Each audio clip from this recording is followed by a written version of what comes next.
Hello, welcome to another Apex Nutrition podcast. This is Kelly Jennings, and today we're going to talk about where your kids and teens are learning nutrition information, why it's a mess, and how you can take back control, starting today with 5 tips on teaching your kids about nutrition. So first of all, where they're learning it.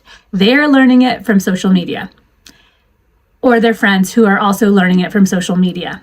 This is a problem. The reason it's a problem is it's pointing kids and teens towards 2 things primarily. Overall, it's pointing them towards misinformation, I'll tell you that, or pieces of information without proper context.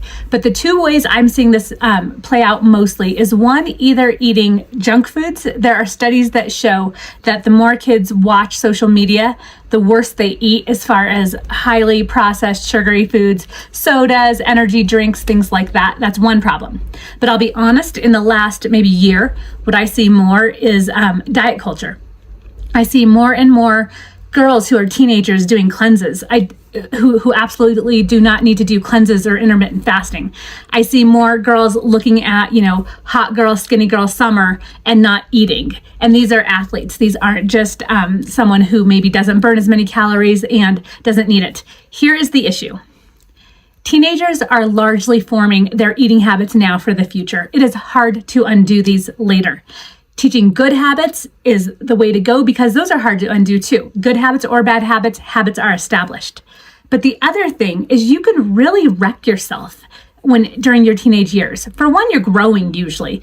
Girls may stop growing by the time they're about 16, but if they are younger than that and they are active, playing sports and growing, the demands on your body are huge. Most boys grow well through high school and sometimes into college. Imagine what it takes to build actual bone from nothing. Build actual muscles that weren't there before. The amount of energy and calories your body needs in addition to just substrates to actually build those tissues is amazing. And on top of that, they're active and they've just got higher metabolisms per weight. So if they are going into diet culture or, skipping entire types of foods, this can be a huge problem just as far as calorie deficits, protein deficits, things like that.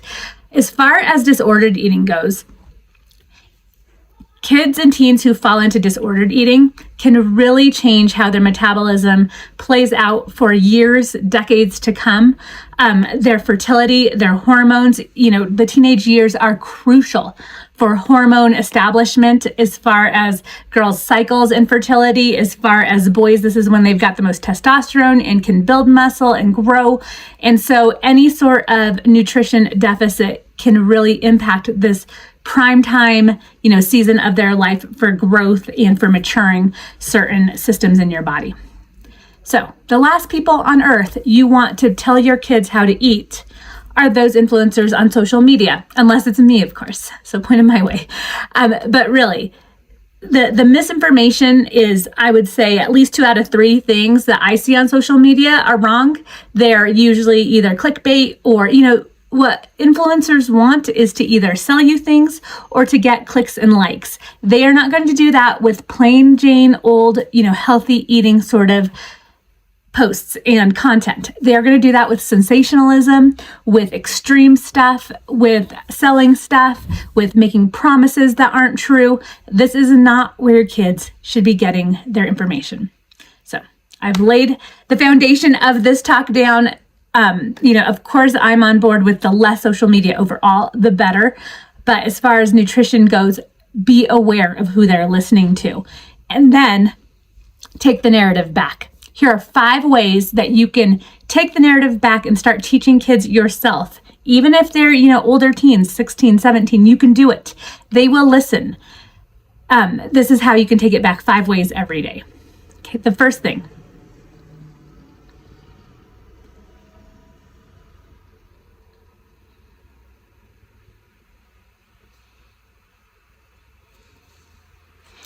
Number 1, watch how you talk about food.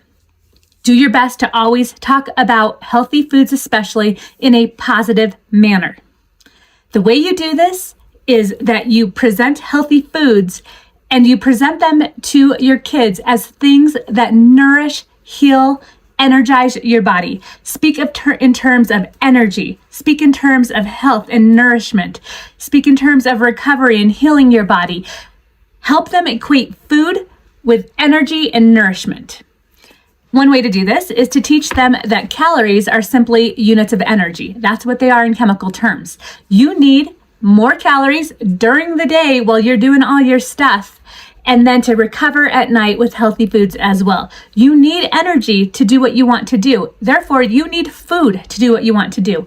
You cannot get energy from a pill that's vitamins and minerals. There usually isn't any calories in those. Those vitamin minerals can help, of course. They help your body utilize the calories you give it. But if you want energy, you need calories. Furthermore, carbohydrates tend to be the most energizing food in the short term. So during the day while you're doing things, you want to make sure you have whole, real carbohydrates in there. Proteins are used for structure in your body, for healing, for connective tissue, for all sorts of things. So you always want to have protein. And then healthy fats are vital for skin, for hair, for hormones, for nerves, for so many things. All those foods are important. There's a reason why we have all those foods. So every meal should be a balance of healthy carbs, proteins, and fats. If you want energy, you need food because it gives you calories, which are the units of energy. Start there. As far as your body goes, if it goes into talking about body, talk about strong bodies. Talk about being able to do what you want to do, having the energy to do what you want to do. I used to so I was a gymnast growing up, and then lucky for me in high school, I was on a weightlifting program. Our girls basketball team, we gained a coach who was the boys football team coach and was big into weightlifting. And actually, I love this because I kind of fell in love with weightlifting during high school. But I will tell you, we were on a program called Bigger, Faster, Stronger. And us girls, we got bigger and faster and stronger. And so forever since then, I've had big quads for how big I am. And of course, this just went along with me becoming a mountain biker and, just being a muscular person. So one of my daughters is also kind of has a muscular build, and I talk to her all the time about my strong legs and how she has strong legs, and how we love our strong legs because our strong legs help us bike up things, hike up things, run faster, do all the things we want. I recommend never using the word skinny. You can use strong, you can use energized, you can use all sorts of words like that, but we are not going to talk about skinny in our household. So just kind of bring it to a positive when you're talking about bodies, when you're talking about food. A lot of times when you focus on the positive, the other things fall away. And this is especially true with teenagers and kids. The more you harp on things that you don't want them to do, often the more they will do them. You can draw the line where you want to, but use this as an example. All right, close your eyes. Do not think of a purple elephant right now. Like if it was purple and it was an elephant and it was a purple elephant, don't think about it. Think about anything else in the world besides a purple elephant. What'd you think of? You thought of a purple elephant, I would bet. I bet most of you do. I certainly did. Even while I was saying do not think about it, I was thinking about a purple elephant. I've never even seen a purple elephant, so I had to make one up in my head. Same is true with nutrition or any sort of health habit or any habit. When you focus on what you don't want, you will think about it. That's how our brains sabotage us. So instead of talking about the purple elephant or the soda, I definitely have rules about soda, although my kids get them on vacation or occasionally, on a weekend. What I do instead is talk about the amazing greens that are covering their plate, and I tell them what all those are doing for them. In my Kick Butt Kitchen Dinner Club, I give parents a paragraph every day to tell their kids about an ingredient in that meal and what it's doing in your body. So you don't even have to figure it out yourself. I will tell you. And it's amazing how much kids do want to know. They do remember, they do learn. Usually I include some sort of interesting fact with it about like how many miles of arteries are in your body and so forth. So that is one way to get their attention. Talk about foods in a positive manner, what it is doing for you, less about the rules about what to avoid, although those rules are important, but don't harp on that as much as harping on what food does. See it in a positive light. Okay, number 2. It's not just what you say, it's what you do and what they see. So what they see in their home and what they see you put into your body is really important.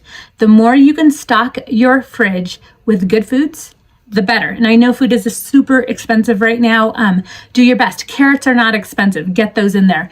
Apples, especially, I look for kind of smaller sized ones, like baseball sized ones. So if they're by the pound, it's okay to get that. That's a good amount of an apple. You don't need the giant, size of my head apples.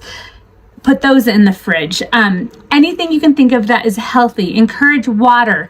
Encourage just a healthy treat. Some of the ones that aren't as inexpensive but are good that you buy at home, that you buy maybe that are commercial product. That's it. Bars, meat sticks are good. Some other kind of bars can be good, but mostly you want just those real natural foods. Stock your fridge as much as you can.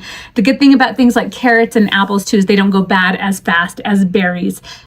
All right, here's the hierarchy. So you have a cheat sheet of how to stock your fridge and how to stock your home.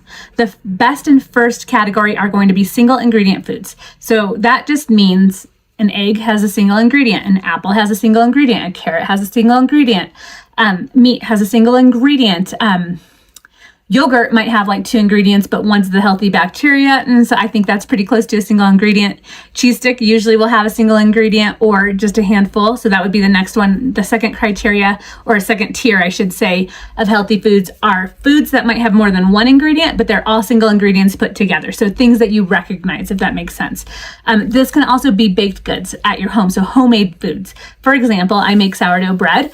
It contains organic flour, the starter, which is just, the water and the flour and the bacteria I got from someone. So bacteria, water, salt. That's it. So those are all single ingredient foods that I'm okay with. So that together makes sourdough bread. My kids eat sourdough bread like it's their favorite snack in the world. I can barely keep up. I make 2 loaves at a time and it's still hard to keep up. Kids will eat those foods. You can also make, healthy muffins. You can make a lot of things. So the second criteria would be foods that you make at home that are full of single ingredient foods. I would say all of our dinners are like that. We have salad with a homemade dressing on it and all the salad vegetables.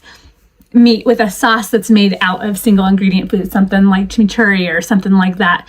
And then a healthy starch or grain on the side, of sweet potato. Bunch of single ingredient foods, right? All put together to make a beautiful meal. The third tier then, going down the list, is foods you buy from the store that contain single ingredient, but they are commercial foods. So you might call these processed. I would not call them highly processed, but things like I mentioned before, that's it bars. They contain like 3 dried fruits smashed together. That's pretty dang good. There are specific sauces you can get that are like that, canned vegetables or frozen vegetables sometimes. Those are all good. Just because they're from the store does not mean, or in a package does not mean that they're thrown out. We're just looking for those combinations of single ingredient foods that we recognize and can see. And then of course the fourth tier would be processed foods that have ingredients that maybe we don't know or aren't proud of. Occasionally that's okay too. It's okay to have an Oreo. It's okay to have different, especially if a treat is actually made of good foods. Ice cream, it's a processed food. It has sugar in it, but hey, that's okay. The more you have those first 3 tiers and then occasionally have the bottom one, that's going to make for a healthy relationship with food where you think of food as a positive and you don't make a villain out of any food specifically. That's the tier I go for. Okay, number 3, emphasize protein at every meal. So this just means that you want a balance, but kids naturally kind of go towards the carbs. So by adding protein, you'll usually balance out that meal and hopefully a healthy snack or healthy fat as well. That might be a little bit easier at dinner, but go for the protein and you'll usually balance it out. For example, if a kid just wants to eat cereal and that's it in the mornings, having, a healthy homemade chocolate milk. So another combination of single ingredients is organic milk with raw cacao and honey. We make chocolate milk at home that way, and my kids almost all drink it every morning. And it has more antioxidants than a smoothie ever could. So things like that, can really help a kid because they like it, but also add some protein. Greek yogurt can add some protein. Cottage cheese can add some protein. Hard-boiled eggs or fried eggs can add some protein. just add that protein to whatever they already like, because generally kids will already like the carbs. Same thing with lunch. Kids will eat like a peanut butter and jelly sandwich. Just try to get some protein in there somewhere as well. Ask them what they're having. You can't always see what they're having for lunch. And then do what you can to emphasize healthy proteins at dinner, whether they are, fish or beef or chicken or meat or even a vegetarian source, but that is a concentrated protein. You want to make sure they see proteins at all their meals. And the one that you can control most is probably dinner, maybe breakfast too. Make sure that you emphasize protein and talk about, because they're just growing. They need it so much. And actually, even when you're not growing, we see that as women age in their 40s, they tend to need more protein to feel good and to maintain hormones and things like that. There's really not a bad time for having enough protein. Okay. Number 4, this goes across the board, whether a kid is an athlete or not. But for athletes, you can talk to them about how good nutrition is their secret weapon, because it really is.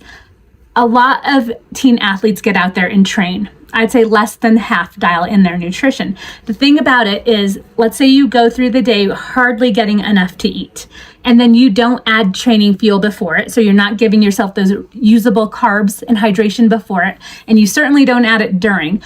Well, that training session, you've just lost your ability to meet your potential in it because of lack of usable fuel, which means that 1, you don't have like the quick energy you need. You don't maybe have the glycogen stores you need. You don't have the hydration. Dehydration impacts sports performance directly. It's not some indirect thing. It actually makes you perform worse. Not having adequate carbs can make you have slower reaction times and slower sprint speeds, slower attention spans, all the things. So this is really a secret weapon for athletes. If your kid isn't a quote unquote athlete, of course you still want your kid to be very active. And even then, they will feel better if they just at least get in all the food they need during the day. One of the things I see that happens so often is parents think their kids eat a lot because they are starving in the evening. When they get home at night, they are, ready to just tear through the pantry, eat all the snacks, and then eat a big dinner. And so they think, oh, my kid eats a ton. But usually the reason they eat like that is because they haven't eaten nearly enough during the day, and they're in this huge deficit. They barely get breakfast. Who knows what they're eating at school at lunch, right? They're definitely not adding enough fuel for training and sports nutrition.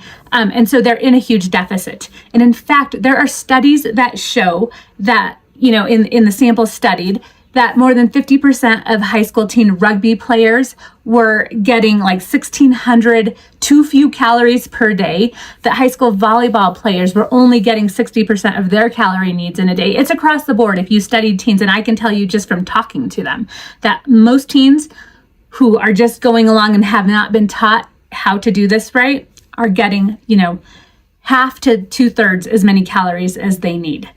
And then they're growing and we expect a lot out of them, and then they stay up late and study. And guess what? Your brain needs all those calories too. So that's a huge issue, and we need to fix that. One way we can fix that is if you go to kickbuttkitchen.com, you will see that I have a teen athlete plan that will take you from beginning to end how a teen athlete should eat for everyday nutrition, every meal, and then also for the sports training nutrition piece of it. So take a look at that. And number 5, something that's hard in the modern day is to have family meals, so fight for them as much as you can. If this means only having 4 out of 7, that's better than having 1, 2, or 3 out of 7. Do as good as you can to get at least, 4 or 5 family meals per week together. The more families sit down and eat together, the better kids tend to eat. You can see it, but also mental health improves so much. Their sense of well-being, their sense of self, a decrease in use of alcohol and marijuana, and a bunch of things correlate with family dinners. And I know we're busy, and I know kids have sports, mine do too. So I gather as many of them as we can at a consistent meal time, and we hit as many as we can together, and we sit and we try to talk about it, our days, and have that family time.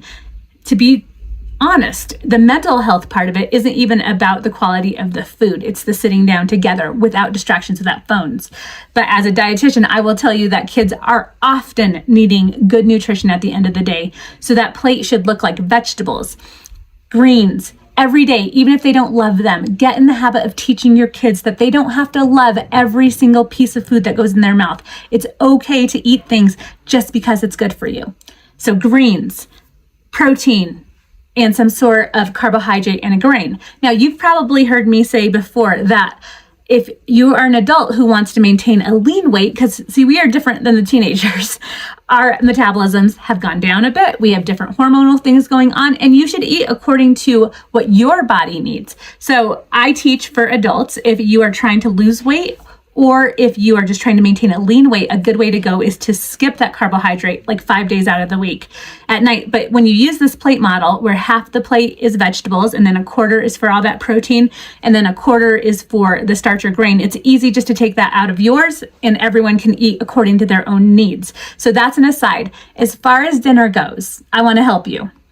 I've created a whole system to make dinners easier for parents. So what this means is that it's a system that works in a flow of cooking throughout the week, where your first night takes a little bit longer, maybe 45 minutes. Every night thereafter takes 30 minutes or less to get dinner on the table, and you have it all planned out. You have it pre-prepped without weekend prep, because we should be enjoying ourselves on the weekend too. And it's a system that allows you to do this. And in addition, it comes with a shopping list for the entire month at once, so you can get all your dinners shopped for one time. It takes about an hour. Or you can do it weekly if you want. You get both. That's called the Kick Butt Kitchen Dinner Club, and it's only $14 a month, and you get new recipes. Some repeat, but then adding in some new, because no one has time to do brand new ones every time. But that's what that club is. So I want to help you. Those are the 5 things. So again, how you talk about food. Start talking about food as energizing and nourishing and in a positive manner. Number 2, make sure you are eating in a healthy way so they see it, and then also stocking your kitchen as much as possible with healthy foods. Number 3 is to talk about and strongly recommend and emphasize protein at every meal. Again, they are going to get the carbs because that's what humans and kids and teens go for. But make sure it's balanced out with a healthy protein. Number 4, your active kids, your athletes, help them to realize that it is their secret weapon for athletics, that they are probably in a calorie deficit. Most athletes are, and that it can really change how they perform. And number 5 is to eat dinner together as a family.